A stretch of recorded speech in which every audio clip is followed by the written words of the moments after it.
and welcome to Josef's Model Railway and Toy Room. Thank you so much, as always, for joining me. Just a little bit of housekeeping. You don't need to like, follow, or subscribe to any of the videos I put out there. I just put them out there where I can. Have a holly jolly great time doing so. Now, in this video, it's Easter 2025, or at least it was some weeks ago. But that's where we're up to in the video side of YouTube. So as I keep progressing along, we're just going to sit back and relax. I'm not really going to talk too much in this one. I've had a couple of new additions, so I just want to quickly talk about what we're up to here. But I did clear the room out with a family member paying a visit to us. So as a result, and again, less than 10 people have ever walked into this room. So I think the grand total is 7 from memory. So something special anyway. In the interim though, let's go in and have a look at a bit of a running session. Why am I at the airport? Well, again, because they came to visit. I took all the covers, cleaned up the floor. I took all the covers off everything, and the room is back to the way I expect to be seeing it in the future. We've still got a little bit more building and that to do, so this will end up getting covered up again. But it's always wonderful, and if you haven't seen it, please do check out the model airport video. It's not meant to be 100% correct and all the rest of it. I just had what was basically this space here. And I've always loved model airports, and this is how I achieved creating something. We might not see a lot of two-story airports out there in the world, but I think I managed to utilize this area quite nicely. We talk about how I managed to do all the different lighting and that for the airport. And if I'm not mistaken, it might be my most viewed video. So do yourself a favor and check it out, because it's a whole bunch of fun. And we are going to be coming back to a part 2, because I did do a part 1 last year regarding how to build a model airport on the cheap. So if you're on a rather restricted budget, because these planes can get expensive and things like that. Now I'm working on a little project there that we'll bring the second piece to a little later on. But in the meantime, let's swing the camera around and check out where we're at. Let's give you a nice wide angle now, and as we swing around, of course, where you all know we got up to, the faulty towel situation. As you can probably see, that beautiful green carpet's looking very lush and walkable at the moment. And some locomotives we'll have a chat about in just a second. Swing around, nice and clear access, and pretty much where we are at for the moment. That's right, and while I've had more trees that have been arriving to get onto that faulty tower scene, we're going to give that a bit of a break. You've really stuck with me if you've gone through that pilgrimage, and I think while it's going well, we're going to put that aside for the moment, just relax on a few other things while I'm still waiting on some other materials. Again, to get our magnificent track heading down to the fiddle yard, which we're still waiting on stuff on, and some other deliveries. So let's not lose any sleep over that and carry on. Yes, I love that airport. It's just a magnificent place to feast your eyes. John's grand unveiling of my latest scene to see his reaction. So, turn around. Now, am I going to turn around till you say, because before you said, don't turn around when you said turn around. No, you're good now. Turn around. Yes. Okay. Oh, whoa. Oh, whoa. Not what you're expecting. Oh, whoa. This is great. This is great. This is unbelievable. It's Easter 2025, and as you'll recall, you've been busy seeing the faulty towers build at the moment. I thought we might just leave that for a minute, as I'm going to start working on the building at the moment. And it's not often we get to see the room cleared out like this. Lush green carpet is all back to normal as it once was, but track still hasn't arrived for the fill yard underneath at the moment, and that's been going on some time, but we'll leave that for a moment. But I thought it's a great opportunity at the moment to just drink in what the scenes are that we have created. I've also got some more trees that we will keep carrying on with this, but at the moment, I think it's nice just to put your feet up in the festive seasons and just enjoy where you can. I've popped the bowling alley back on. I thought we might just illuminate the layout, which I haven't done for probably about 12 months now, and we'll just have a nice little running session with some locomotives. Also, just to pay attention to, in most videos you will always see the tankers somewhere lined up that I test and use, and I do like to see them, but I thought I might just leave them in the petroleum depot for a moment, just out of the way, and run something a little bit different. Coming down to Percival's Landing now, And it's probably the first time we're all going to get to see the layout running with the scenery the way it is. I did put our fishing trawler back down at the moment, and I really think that does capture a moment there. So of course the shed and the whole main layout now of our yard, we're going to start to come onto and get on to getting this really detailed at the moment. The other thing is we've still got this back scene just across here that we need to frame off from the canal to here. I've got some ideas, but I am limited for space. As you can see here, there's really not a great deal.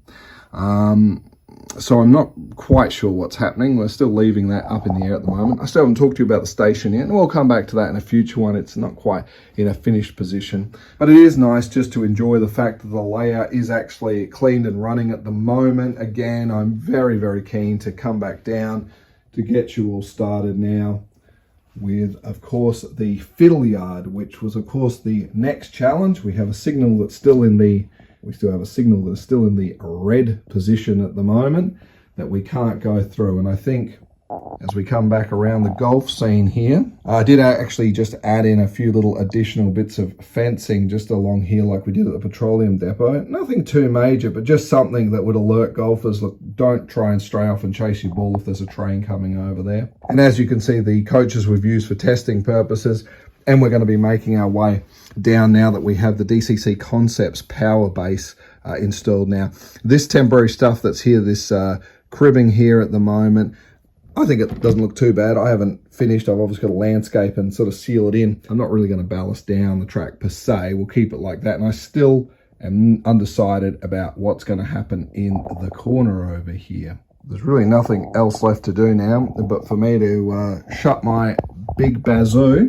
Let's get some locomotives framed in and running on this scene. Right, before we get this running session underway, let's just have a quick introduction of what we've got here. So, as you saw in the Christmas one, is our magnificent Class 31. This is the one that has the Mr. Burns graffiti on the other side. The automatic couplers. This is Bachmann's great locomotive. But that being said, if we just swing the camera around, we're going to be hauling a series of heavily weathered British Rail Suburban Blue coaches. And as you can see, we did see this in our Christmas running session some 6 months ago or thereabouts. So a great one. And I just wanted to really point out, if we can just get in nice and close, the couplers that are being used. I believe these are these NEM couplers, am I correct? I might be saying that wrong, but it's the sort of smaller streamlined ones which we generally see as the default these days on a lot of locomotives. The reason I'm pointing it out is this is the combination, they're all using that. All of these coaches were done by the model centre, they weathered them all. I'm really happy with them. We've got one more part of the scene we're going to complete in an upcoming video for why I need this on the layout, and I think there's a brake coach as well that needs to hit the end, but I haven't gotten to that just yet. I just wanted to point out though, this is our other coupler that would plug in on the front of the train at the moment, and if I just turn the camera around and we'll just slide that other locomotive out of the way just for a moment, this is our other coupler on the front. Now, it plugs in and away we go, but they do sit exceptionally low, as you can imagine, as I pointed out in that earlier video. And what I'm finding is it's better that I don't have this connected, or I may just plug the traditional one back in. I'm not doing a lot of shunting and that, and it was a novelty to see it in action. And while it's a really cool feature, it's on this particular layout, it's not really worth it. So that won't be a ticking item for me to see in future videos. As you can see, that beautiful blue. I really do like this. I wasn't even aware that these types of coaches had existed until I saw a particular TV show, which we're going to recreate with a figure a little later on. That's not what we're doing today. Let's check out our second train. Now we've got this Class 25. I've had this for quite a long time, and looking back now on what I paid for it and how it performs, this was one of those bargains I absolutely did have. They're getting harder to find these days. It is a weathered one, it is a Bachmann one, and this locomotive's got to be well over 15 years, but it absolutely runs silky smooth. And basically, what I just wanted to point out with this, I actually had purchased on the Black Friday sale of 2024, Hornby had a sale. and I decided that I will come along and buy a series of these rail freight wagons. I absolutely adore this. I really just love the symbol. That's why I've always wanted some. I may mix them up later on, but at the moment, I've just strung them together like this. When I purchased them, I saw if TMC could accept a delivery straight from Hornby. So I put their postal address in. So it went from Hornby to the model centre. It then got lost somehow in the warehouse for several weeks. In fact, I'm not going to lie to you, several months until they finally located them. Once they had found them, I basically said, I want some lightly weathered, some medium, and some really looking quite filthy. And I literally just gave them the instructions, just do what you would do if they were your wagons. And I'm quite happy with the way they've come up. And I think they look fantastic going together. But the reason also why I'm bringing you in just for a quick look at this is that, of course, the locomotive, as I said, being the old Hornby D-shackle type of coupling that comes with it. But so did these, as a matter of fact. I was a little surprised. I don't think they're easy to get changed. I can certainly change them on the locomotive. But what I found mixing between the two locomotives that we're going to be using for this running session is that this was just a no-brainer, that it was working seamlessly if I kept this matched up with this, and the 31 we kept up with those BR Blues. So I think it works really, really well on this situation. They run all around smoothly, no major problems. So that's pretty much all I've got to say in this one. Simply just enjoy this little snippet of seeing some scenery, particularly where that faulty tower scene is starting to happen. I think I got a few good shots there.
Housekeeping before we start. Remember to like, follow, subscribe.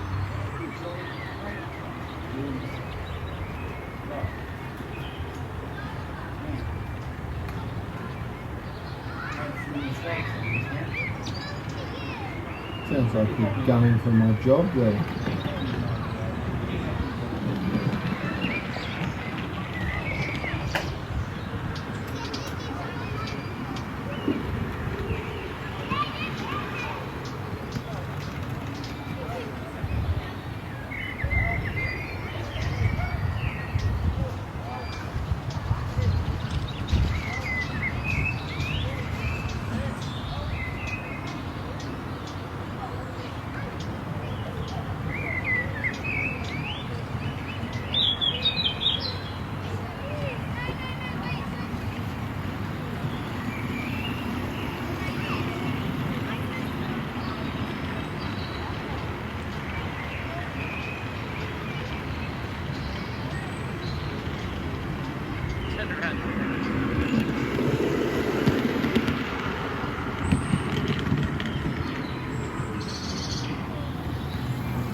Well, girls and boys, ladies and gentlemen, thank you so much as always for joining me. I hope you've taken a little something away from this. I just had a little bit of fun. It's just nice to sort of see the trains go around. I don't get as much time as others do.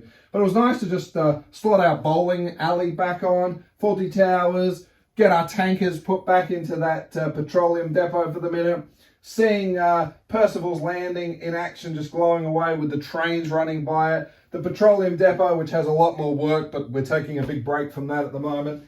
The Smith's Potato Chip Factory with the salt division here just really speaks volumes, and the little other bits and pieces we've been up to. Now, we've still got a long way to go on this one. I'm hoping though in the next 12 months we're getting a bit more toward a completion. Our big feature section is going to be happening. We need this bit still to happen over here, which the space is limited, so who knows what we're going to come up with, but some sort of magic I'm absolutely sure of. And it's nice just to bring the stuff back onto the layout and see it running and in action. And of course, it goes without saying, it's always an absolute hoot to get to drive the trains around. I really think it's just wonderful. And there's really no perfect place to sit and watch it like other layouts where you'll often have the main attraction and then behind the scenes is the fiddle yard or something else. I mean, it doesn't matter where you sort of look, the eye just keeps looking at more and more things, and I've got a lot more stories to get out to you. But of course, in the meantime, girls and boys, ladies and gentlemen, thank you as always for joining me, and I look forward to seeing you in that next one. Stay safe. Toodles!